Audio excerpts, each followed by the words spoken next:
Pozdrav društvo, evo nakon dužeg vremena uspeo sam da dođem do modela Samsung Galaxy S24 FE. Bila mi je želja ovaj telefon, želeo sam da uporedim najviše sa modelima poput Honor 200 Pro, Xiaomi 14T Pro i sličnima. Smatram da po pitanju kamera može stati rame uz rame sa najboljim telefonima, a i chipset Dimensity 2400E je poprilično napredan chipset sa 10 jezgara i vidjet ćemo kako će se on ponašati u realnom radu.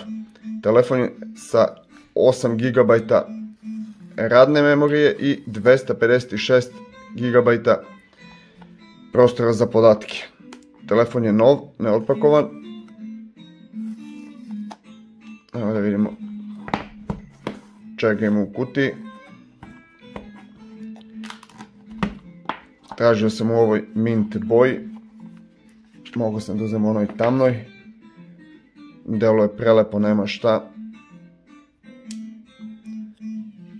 I kako je lepo skinuti ovu foliju sa ekrana. Da vidimo ima li nešto struje u njemu. Samo trenutak.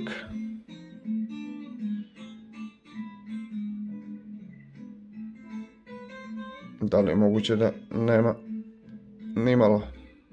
Još jednom da probamo. Nažalost.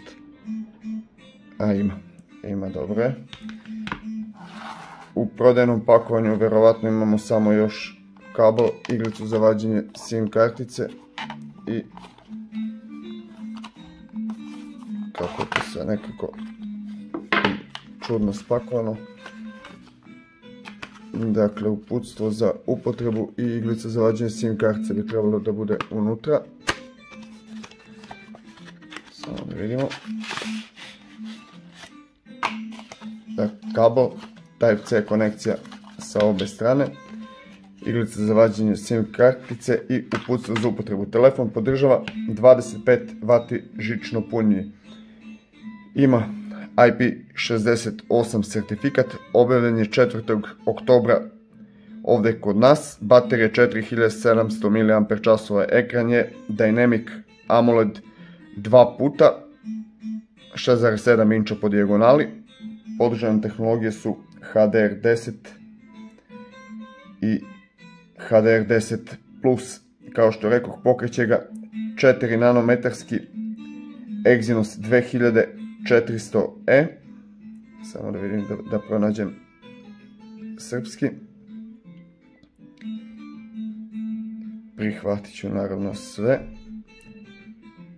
Sada ću ubaciti svoju SIM karticu i nastavit ću ovaj video da vidimo prve utiske, a od danas svakako koristim ovaj telefon u narednih 10-15 dana i onda izlazim sa jednom detaljnom, realnom i objektivnom recenzijom modela Samsung S24 FE. I evo, ubacio sam SIM karticu, sada ću podesiti ostala podešavanja. Telefon je onako zgodan za rukovanje, 213 grama je mase, lakši je i od ovog Pixel 9 Pro XL koga sam testirao do danas, lakši je i od Honor Magic 6 Pro koji koristim, zaista lepo deluje, vidjet ćemo kakav je u praksi. Kažem, od danas koristim ovaj telefon sa svojom SIM karticom, koristit ću ga svakodnevno kao svoj primarni telefon. Recenzije neće ići sad za nekoliko dana, želim ga koristiti bar 10-ak dana, pa tek tamo sljedećeg vikenda, dakle nakon 10-15 dana korišćenja, izaći ću sa jednom detaljnom, realnom i objektivnom recenziju ovog modela. Svakako mi ćemo se vidjeti do tada u live-ovima. Vi pišite šta bi želeli da proverim. Mogu ga opet uporediti da su kamere u pitanju sa modelom Honor Magic 6 Pro koji koristim inače u svakodnevnom radu. Mogu uporediti sa Nothing Phone 2, a možda u međuvremenu stigne još neki telefon, mada ne bih volio da imam na gomili sada previše telefona, a nakon toga da nemam ništa za recenziju. Eto, to bi bilo to. Dakle, stigao je konačno taj Samsung S24 FE. Jako me zanima kako se ponašaju kamere i kakav je ovaj chipset. Iskreno, očekujem dosta od ovog modela. Vidjet ćemo da li ću dosta i dobiti. To je to.